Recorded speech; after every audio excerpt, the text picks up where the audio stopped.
use to you, and I hope most of all that you go pick this book up and read it yourself. One of the most compelling and jaw-dropping parts of Meditations comes at really the beginning, the opening of book 2. But book 1 is Debts and Lessons. I'll talk more about that later. He says, today the people you will meet will be jealous and stupid and annoying and frustrating. He lists all the things that people are going to be like today. And part of this is just the Stoic idea of being prepared, right? The unexpected blow lands heaviest. If you think people are going to be amazing and kind and get out of your way and you're going to only hit green lights, you're going to be sorely disappointed. But he says the point is not to think about how shitty and awful people are. Not at all. You have to realize why they are like this. He says it's because they don't know good from bad. They don't have the same training as you, but they are still like you. He said you cannot allow them to implicate you in their ugliness. He says we were meant to work together. We are brothers and sisters. And so what Meditations begins with this seemingly depressive note, but if you stick with it, and I think this is such an important lesson that you get from reading Marcus over and over again, if you stick with him, you realize that beneath this honesty, this bluntness, this matter-of-factness is a huge caring heart, a heart that will not allow itself to harden or be turned against other people. In one passage in Meditations, Marcus Aurelius writes down what he calls epithets for the self. He talks about being honest, talks about being upright. These are words, he says, that he can live by. A couple different times in my life I've tried to do that, but part of one of the Daily Stoic challenges a few years ago, I wrote down 7 of them. I wrote honest, calm, fair, father, brave, generous, and still. These are words that I try to live by. I want to make decisions, take actions that will demonstrate that idea, which will show that those are the watchwords or the epithets that I live by, that I could be described by. And so I think of all the exercises in Meditations, that's one that we can all practice, is just come up with the epithets for the self, the rules, the descriptors for your character that you want to live and model day in and day out. But really the true opening of Meditations is the debts and lessons section. Almost a full 10% of the book is Marcus Aurelius writing what he learned from and what he was grateful for in the people who trained him, the people who raised him. The fact that 10% of the book is gratitude, to me, is so important. It's a statement of priorities and the role that gratitude must play in our life. Nothing is so inspiring as remembering the values and virtues and seeing them embodied in the people around you. He never knew Meditations would be published. This wasn't for the other people to see that he was grateful to them. It was actually the act of expressing the gratitude that was a gift to him, and we have to have an active gratitude practice in our own lives. One of my favorite stories about Marcus Aurelius is not in Meditations, but at the depth of the Antonine Plague, he sells off the palace furnishings to pay down on Rome's debt, which actually does connect to something in Meditations. He talks about how lucky he feels that he's never had to ask anyone else for financial help, and whenever anyone else came to him asking for financial help, he was always in a position to say yes. He was a generous, a kind person. Yes, he was privileged and wealthy and powerful.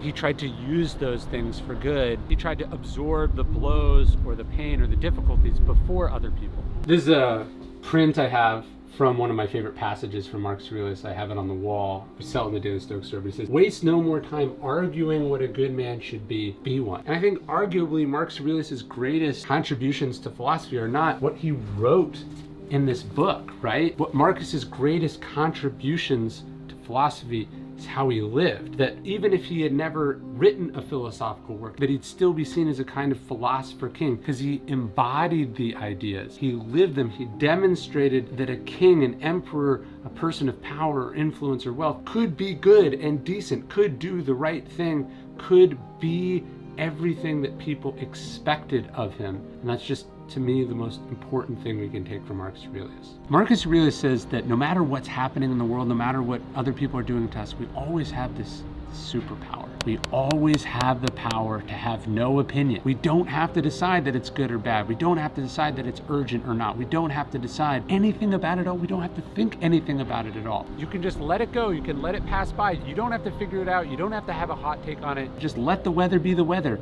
This political situation be that political situation. It doesn't have to be good or bad. We don't have to have an opinion about everything. In one of my first reads of Meditations, I noted that Marcus says, can only ruin your life if it ruins your character. The idea that success wasn't whether you made money, whether you got what you wanted, it's whether you protected your character, right? Jesus says, what good is gaining the whole world if you lose your soul? And we can imagine Marcus struggling with this as the emperor of Rome. It doesn't matter how many buildings he builds or what lands he conquers. To him, it matters if he is a good person or not. I remember shortly after I read Meditations for the first time, I had to get on a flight. I was in a middle seat on this long cross-country flight, and I was next to someone who was jostling for the armrest. The person in front of me reclined back. And it was just one of those unpleasant experiences in modern travel. But I thought back to one of my favorite passages in Meditations where Marcus talks about being next to a smelly person. He says, yeah, it's awful. You can say something to them if you want, but if you're not gonna say something, then you just have to bear it. No amount of gritting your teeth or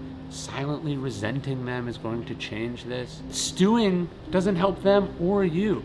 Being miserable doesn't help them or you. You're just gonna carry this nastiness with you when you go. And so I think Marcus would have dealt with the same kinds of inconveniences and annoyances as all of us, even if his life was more sheltered than most of ours. But he reminded himself that this is what life entails. And you either say something about it or you gotta get comfortable putting up with it. One of Marcus Aurelius' most brilliant rhetorical questions is this. He says, is a world without shameless people possible? The answer is, of course, no. And he says, okay, so you've met one of them, right? This person that you meet, they're one of those people. You know that it's impossible for the world to exist without them. You know inevitably, statistically, you will run into one of them. That's it. He says, reminding yourself that this person is one of a certain number helps you not get so upset about it, not be so surprised by it, and most of all, not despair by it. Most people are the opposite of that person. And I think for the word shameless, we can plug in all sorts of things. People who lie, people who steal, people who cheat, people who do all the things that we don't like. A certain percentage of them are always going to exist and always have existed. And better yet, when we remind ourselves still that they are the minority, we can find a way to categorize them, accept them, and then move on. A couple of years ago, I wrote this book, Conspiracy. Peter Thiel was outed as gay by this sort of Silicon Valley gossip rag. They treated him very cruelly, and he spent millions of dollars and years of his life plotting and scheming to destroy it, which he successfully did. And there's a lot that was really interesting in it, a lot that was really innovative in doing that. I think even some things to be impressed by it, as I was talking about in the book. Every day as I was writing it, I couldn't help but think of one of my favorite lines from Meditations. Marcus really says, the best revenge is to not be like your enemy. The point is that getting even often makes you like or worse than the person who supposedly did this grievous, heinous thing to you. We see this in Marcus Aurelius' life. He's betrayed by one of his most trusted generals, and he tries not to be angry about it. He has to deal with it, yes, but he tries to actually use it as an opportunity to show the Roman people how one deals with being betrayed, how one deals with civil strife. You can't let the person who wronged you turn you into something just like them. Gregory Hayes, in his translation of Meditations, he makes a great point, and I missed it the first couple times. He says that nowhere does Marcus identify as a Stoic. And he says, actually, if you asked Marcus, he probably wouldn't have identified with any school at all, even though Meditations is, of course, filled with all sorts of Stoic observations and principles. He says that Marcus would have identified as a philosopher. Paul Graham, in one of his famous essays, says, keep your identity small. Don't identify as a singular thing or with a singular ideology. You want to be a free agent. This is why Seneca quotes so much from Epicurus. He read widely, he understood widely. The point is not to be a Stoic philosopher. The point is to be a philosopher, a lover of wisdom. There's a beautiful line in Joseph Brodsky's essay about the equestrian statue of Marcus Aurelius in Rome. It dates back to Marcus's time, but the base of which was redesigned by Michelangelo. Brodsky says something like, if Marcus Aurelius is antiquity, it is we who are the ruins. And I don't know what that means exactly. There's something beautiful and haunting about it. Maybe it's this idea that when you read Meditations, you can't help but be struck by classical beauty and perfection, in some ways the highest expression of human greatness. And then you look at us, you look at the way we talk to each other, you look at the things we say, you look at how we live and act and think, and you go, yeah, we're the old, worn out, beaten down, falling apart things. The ancient world feels fresh and modern and new and perfect in so many ways. And I just love that idea. If Marcus Aurelius is antiquity, it is we who are the ruins. It's actually in book 6 that I found the meditation that I would build my own first book of Stoic philosophy around. The impediment to action advances action. What stands in the way becomes the way. He says, look, stuff can get in the way. You can be impeded. He says, but nothing can impede your intentions or your dispositions. He says, the mind can convert to its own purposes the obstacle to our acting. That's the power of Stoicism, that we always have the opportunity to practice a virtue. We don't choose where we are. We don't choose what's happening. But if you accept the obstacle and work with what you're given, Marcus Aurelius says in Meditations, an alternative will present itself. Another piece of what you're trying to assemble, action by action. Acceptance can seem like this weakness, that it's stopping you from moving forward. In fact, acceptance means this door is closed, now I can go try this other door. You first have to accept that the obstacle exists, that it is real, that it has constraints or impediments or difficulties, to then decide what you're going to do about it. Are you going to go around? Are you going to go over? Are you going to use the weight of it against itself? It's an opportunity to do this other thing you couldn't have done under ordinary circumstances. Acceptance is not passive resignation. It's the first step in taking an active approach. And Marcus returns to this theme over and over and over again in Meditations. In one passage, he says, a strong stomach digests what it eats. A fire turns what you throw on top of it into flame and brightness and heat. His point is we can use our obstacles as fuel. The things that happen to us in life are opportunities. This is the essence of Stoicism. This is our chance, whatever it is. It might not be the virtue we wanted to practice, might not be the virtue we're most comfortable practicing, but it's nevertheless an opportunity to be great. I remember I was once talking to the great Robert Greene, and I asked him what one of his favorite passages from Marcus Aurelius' Meditations was. He said it was the one where Marcus Aurelius is talking about, he's looking at this big feast, and he says, oh, that's a dead bird.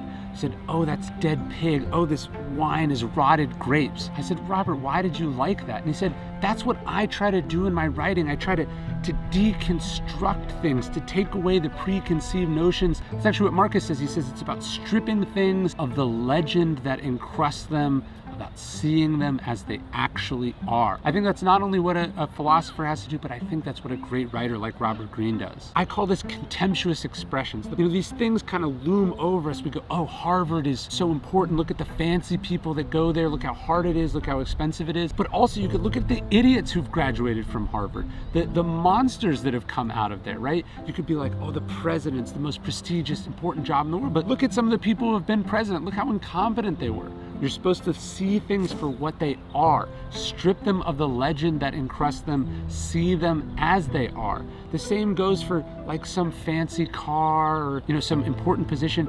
It's not what people think it is. You have to strip it bare. You have to see it for what it is. And Marcus Aurelius was doing this even with his own purple cloak, the thing that signified he was the emperor. He said, this is just a regular cloak dyed with shellfish blood. He was seeing it as it actually was, which is such a critical practice. The famous dictum from Lord Acton is that power corrupts, and absolute power corrupts absolutely. What's remarkable about Marcus Aurelius is that he's perhaps the only exception to this rule that we know. He's given absolute power. What is the first thing he does with it?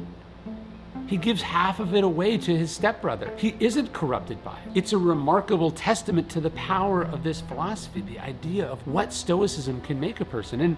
And that's not an accident. In Meditations, Marcus Aurelius warns himself against being Caesarified, of being dyed purple, of being changed by the power and fame and money that the position has given him. And we all have to be worried about being Caesarified or dyed purple. We have to be worried about being changed by the number of followers that we have, by the promotion that we just got, by the famous name that we inherited. You're not special. The rules do apply to you. You're not better than anyone else. Power doesn't have to corrupt. What it can do is reveal who you actually are. In one point in Meditations, Marcus Aurelius tells himself to take Plato's view, to zoom out, to see things from above. And he does that. He talks about how enormous armies fighting over a border, a whole country, could be not that dissimilar from a far enough view to ants fighting over a piece of food on the ground. It's beautiful and quite impressive that he could come to this point of view, because in Marcus's time, the highest he could have gotten off the ground was like a couple-story building or maybe the top of a mountain. He didn't have the access to an airplane like all of us do.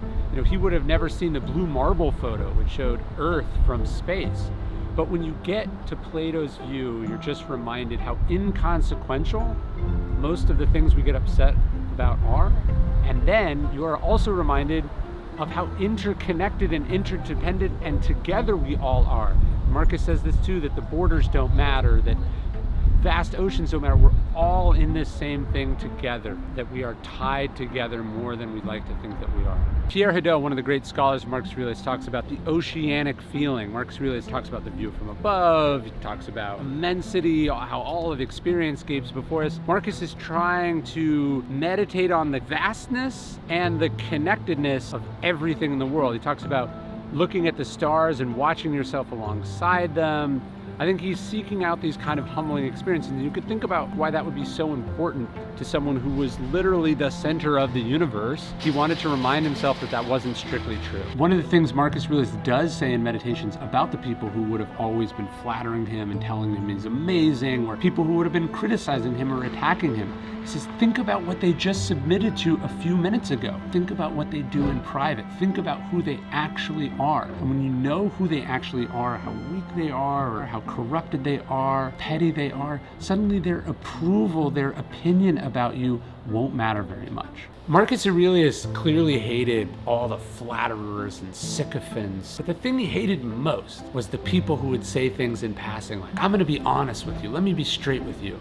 Let me tell you what I really think. He said to say those things was actually a confession, a self-indictment. You're admitting that that's not the norm, that's not what you normally do. People should know you're gonna be honest. He said, an honest person should be like the smelly goat in the room. You should know they're there the second they walk in. And nobody had to think that about Marcus. In fact, from an early age, Marcus Aurelius was named Verismus, or the truest one, and we think that's because he was so unflinchingly truthful with Hadrian, his adopted grandfather, in effect. The most powerful man in Rome. Marcus just told him what he thought. He didn't hold back, and neither can you. It's clear that one of Marcus Aurelius' passions is the theater. He loves the theater, and we know this because he quotes so widely from plays. Some of those plays didn't even survive. The only surviving remnants of them are his quotes and meditations. But he would talk about going to the theater, watching a tragedy, and what this can teach us about life. He even talks about looking at your own life as a kind of play. He says if watching something in the theater would make you interested or make you laugh, make you think, it can't make you angry in life when it happens to you. You have to cultivate this same kind of philosophical approach. Today, people might think, oh, philosophy is this intellectual pursuit. It can't possibly jive with theater or watching television or following sports. Of course it can. Marcus Aurelius was drawing from the popular art forms of his time and drawing philosophical lessons from them that he used to be better at his life, which is the purpose of all art. Speaking of the role that art can have in teaching us things, or popular culture can have in teaching us things, you consider probably the most popular dramatical rendering of Marcus is in the movie Gladiator. He's the old guy at the beginning of the movie that Joaquin Phoenix's character kills. Now, this isn't a movie explicitly based on Stoicism, and all the time you see on the internet quotes from the movie attributed to Marcus that are really only in the movie and not real. But the movie does capture, quite shockingly, the evil and the awfulness of Commodus. And that question has to hover over your readings of Meditations. How can such a wise and decent and patient and philosophical person have raised such a terrible kid? It's a tricky question, and I don't have a good answer. We've talked about it before on Daily Stoic. I mean, almost all of Marcus Aurelius's children die. Commodus is his only remaining male heir. Maybe Commodus is just a psychopath and it doesn't say anything about Marcus. Maybe Marcus was trapped by the traditions of his time. Antoninus, Hadrian, and the preceding emperors, they didn't have a male son, so there wasn't an issue. But it is a tricky question, and I think the overall lesson we take from this is just talking about these things, just thinking about these things, it doesn't mean you're going to be good at this really difficult thing that is raising children. That should humble us, and also, I think, even make us question some of the things that we see Marcus Aurelius talk about in Meditations. Steve Jobs learned from his father, who was a carpenter, the importance of caring about the craft, how something was done, even the parts that no one would see, like the back of a fence or the back of a drawer. That's why the inside of a MacBook computer is beautiful, even though your average user will never crack it open and see. Again, Meditations being a book for the author, not for the reader, is so fascinating. Marcus Aurelius is writing in Greek, not in Latin, because at that time, Greek was the language of philosophy. It was a harder but a more beautiful language.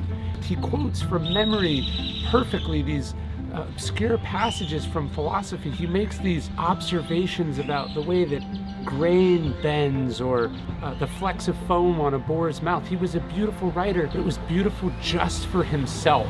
I mean, that's one of the reasons I slaved over this edition. I just wanted it to be amazing and beautiful, to reflect the workmanship and the craftsmanship of Meditations itself. And I just always think of that lesson from Marcus and from Steve Jobs, that it doesn't matter whether other people will see it, whether it's in your journal or for publication. You have to care about what it is and how it's made. We never step in the same river twice.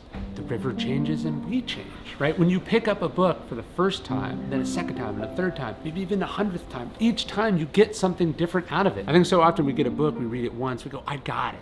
Right? But that's not how it works. Stoicism is this topic you're supposed to return to over and over and over again. I put a lot of miles on my copies of Meditations over the years. Covers falling off, there's different highlighters and pens, folded like almost every page at this point. As I've returned to these passages so many times, like now almost everything in it's marked up. So one of the things I've been doing recently is rereading it on a fresh copy. And I have a really special fresh copy. This is my leather-bound edition that I actually had made, which you can buy at dailystoic.com/meditations. I'm returning to Meditations now with fresh eyes. You can see all the notes that I have in here. All these things have been hitting me in a new place, in a new way, because the book is it's the same translation, but the format's a little bit different. Font size is a little bit different. The moment in time is different. My experiences are different. The lessons are the same, but the lessons that I need are different. So Meditations has to be a book that you return to over and over again, one you can't be satisfied just getting the gist of. It has to be a daily practice, an ongoing practice, something you return to over and over and over again. This new one, the leather-bound edition, I think could last you your whole life. I'm really proud of this. It's so awesome. And on the back it has, I think, a wonderful encapsulation of Meditations. Marcus Aurelius says, concentrate on what you have to do. Fix your eyes on it. Remind yourself that your task is to be a good human being. Remind yourself what nature demands of people. Then do it without hesitation. Speak the truth as you see it, but with kindness, with humility, without hypocrisy. That's the journey I think Meditations is trying to get us all towards, one that each time we pick up the book, we get a little bit closer towards. I'm really proud of this. You can check it out. It's got awesome new illustrations on each of the 12 books. It's got gilt edge pages. It's high quality leather, Marcus's face on the front. I think you're really gonna like this. And then at the back, I wrote a biography of Marcus that I think everyone should read. So check out the new book, dailystoic.com/meditations, or get it anywhere books are sold, including my bookstore, The Painted Porch. In my office, I have all sorts of reminders of Marcus. I have the print, I have this bust of him.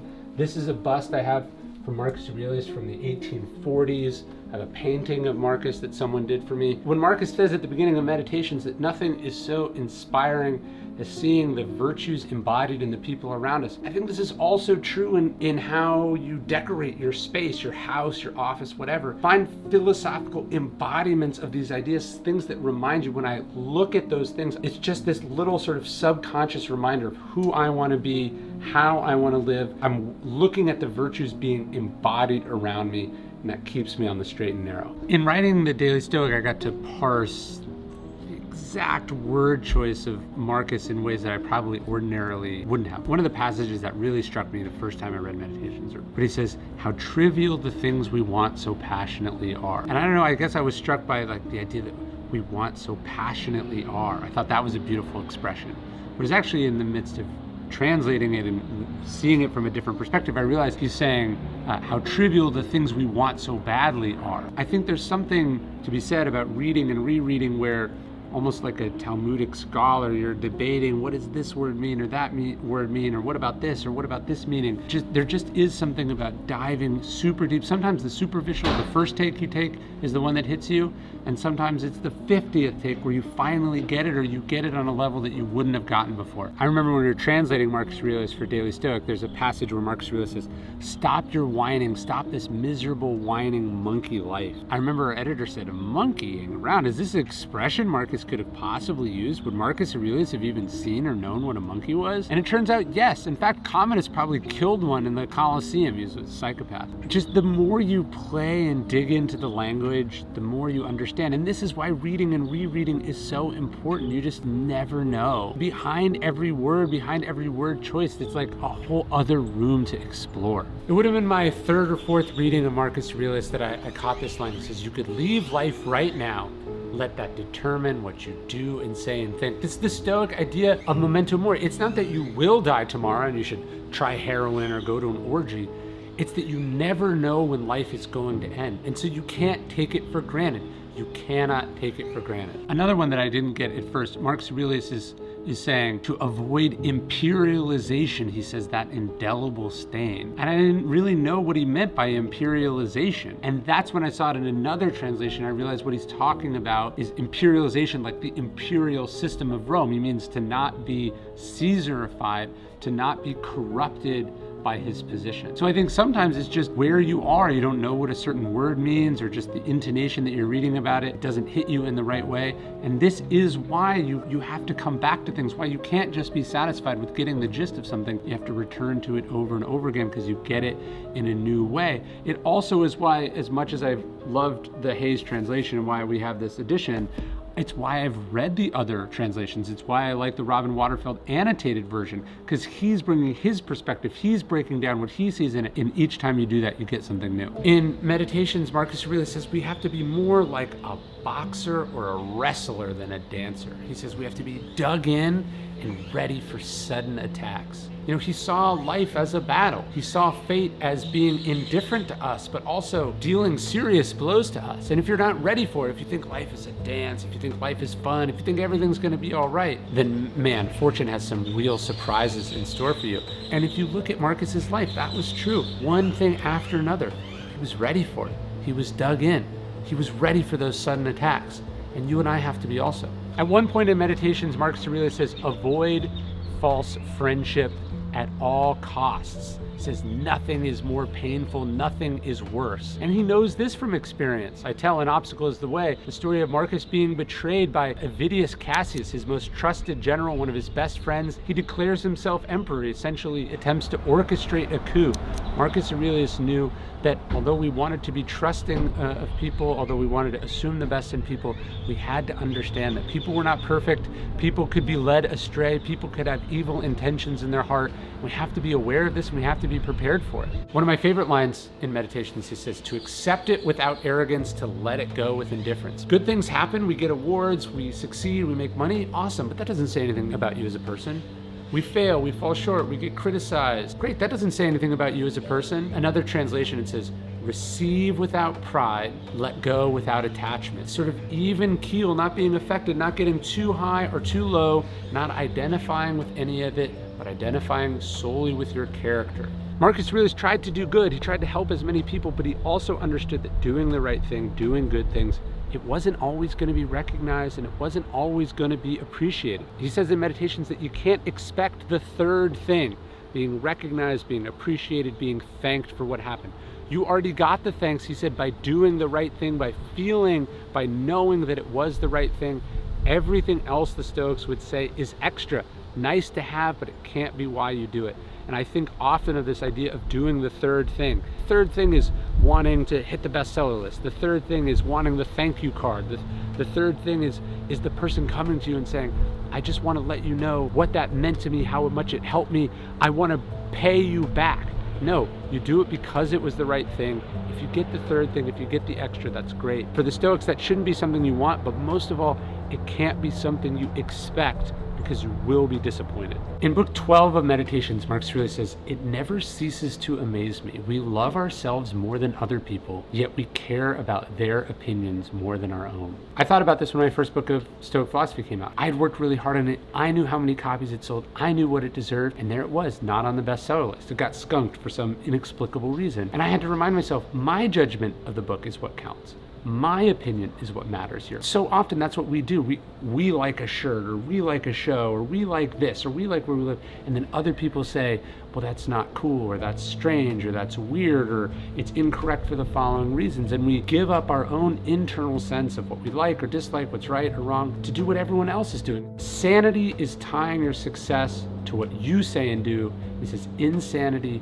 is tying it to what other people say and do. So to me, this is one of the most powerful lessons of Marcus, that even the Emperor of Rome was struggling with it. I think shows how difficult it is to maintain that inner scorecard, that inner compass, when everyone around you is thinking or saying something differently than you. It would be a mistake to see Marcus Aurelius as perfect. He wasn't perfect because no one is perfect. He's a human being. Marcus instead was trying to get better always. Meditations was Marcus Aurelius writing notes to himself. When Marcus Aurelius warns against having a temper, or being afraid of death, or being ambitious, or any of the things that he talks about, he's not lecturing you, he's lecturing him. Probably because he just lost his temper. Probably because he struggled with that. So you don't want to see Marcus as perfect. You want to see Marcus as a fellow human being striving to be their best, just as you and I are striving to be our best. Bill Belichick, maybe the greatest football coach in history, tells his players, do your job. For Marcus Aurelius, what is that? What is your job? Marcus Aurelius asks himself that same question in Meditations. He says, what is my vocation? It is to be a good person.